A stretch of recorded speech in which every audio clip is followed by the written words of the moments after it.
गेल्या वर्षी ह्या टायमाला आपला सगळा दसरा निघला होता. मग पाऊस आहे, मग काय करायचं, द्यायचं कसं बाजार.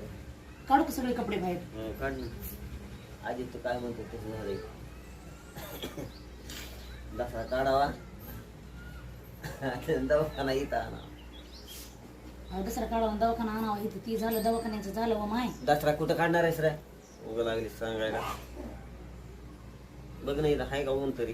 काल कसला पाऊस पडलाय, 2 तास नुसता मुसळधार पाऊस पडला. जवळचा डोंगर दिसा ना मला. लागली सांगाय दसरा काढू का? काय करावं? काहीच करायचं नाही. जेव्हा ऊन पडून तेव्हा बघा येईल. अहो लोकांचे दसरे निघले ना. मग काढा ना. भांडे खोली काढा, बाहेर काढा, एक खोली धुवा, पुन्हा ऊन पडल्या बघू. भांडे घासून द्यायचे आधी. भांडे फिले एक खोली मोकळे करायची. तिच्यात खोली जायचंच नाही. आली काढल्या ह्याच्यात टाकायचं. इथून इथं काय टाकायचं, ह्याच्यात काही हे करायचं. इथून इकडे पडायचं. बाज आहेत 3. बाजावर झोपायचं नसतंय, खाली झोपायचं लागतं. अरे गड बसल्या वाजते तू लागली सांगायला. आपण थोडंच गडे बसवतात. नाहीत का बशीत, पण काढा ना दसरा मग. कपडे फक्त निर्मळ बघा. 12 महिन्याची घाण सगळं घर असं तर माणूस घेत नाही. बरं बघा बघा.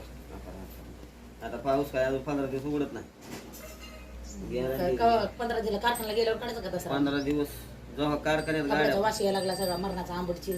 कारखान्याची तारीख आली की पाऊस उघडला म्हणायचं. काय करू मलाच कळणार.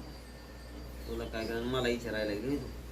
अहो तुम्ही नेतात ना गुंडाळतात कपडे. अरे पण ऊन पाहिजे ना. यंदा तुम्ही दुकानं काढून घेतलं हे सगळंच झालंय. दुखण्याचं झालं काय मीच काढते आपली भांडे घासणं.